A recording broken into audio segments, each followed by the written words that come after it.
bata naman po mula sa Romblon ang may kakaibang kondisyon sa dila. Idinulog po siya ng kanyang ama sa GMA Kapuso Foundation para ihingi ng saklolo ang kanyang karamdaman.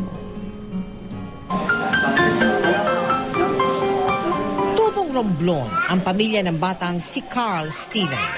Bigo, mahilig maglaro at maliksi ang bata sa unang tingin.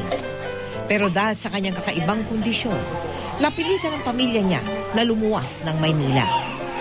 Unti-unti kasing lumalaki at nagsusugat ang dila ng 2 taong gulang na bata. Hirap tuloy siyang magsalita, kumain at uminom. Habang lumalaki siya, lumalaki din po yung dila niya. Yan po ang pinaproblema namin.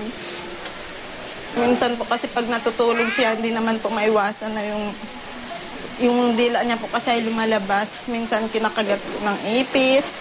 Yun, pag gising niya, may lagnat na. Sa pangingisda lamang sila ay tinataguyod ng ama na kung minsan ay wala pang kita. Hinahanap nga po ako yan palagi eh. Hindi ako makalis sa bahay kasi hinahanap ako.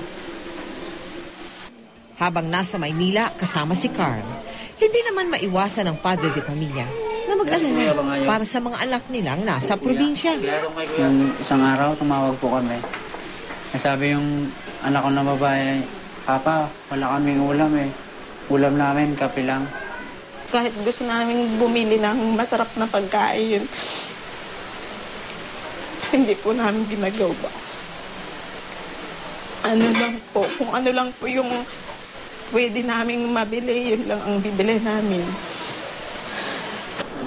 Para maibsan na ang bigat ng kanilang dinadala, sinamahan ng GMA Kapuso Foundation ang pamilya sa mga espesyalista.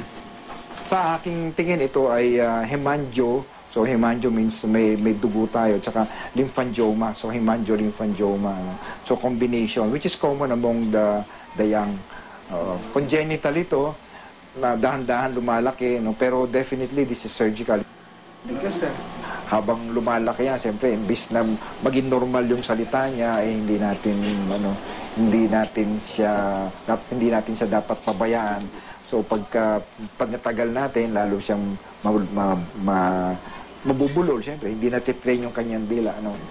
Kasabay ng magandang balita, ang dasal ng nanay na si Margie para sa anak. Humingi po kami ng tulong sa inyo. Sana po ay matulungan ninyo ang aking anak para maipagamot na po namin at makauwi na po kami sa amin. Sa kasalukuyan po ay kinakailangang sumailalim ni Carl Steven sa isang operasyon kung saan puputulin ang lumaking bahagi ng kanyang dila para maibalik po ito sa normal at makapagsalita na siya ng maayos. Nagpapasalamat po ang GMA Kapuso Foundation kay Dr. Hill Vicente na siyang sumuri kay Carl Steven. At sa mga nais pong magbigay ng tulong para kay Carl Steven, magsadya lamang po sa tanggapan ng GMA Kapuso Foundation. Maaari din po kayong magdeposito sa anumang branch ng Cebuana Luwelier o sa bank accounts ng GMA Kapuso Foundation. Pwede rin po kayong mag-log on sa www.kapusofoundation.com.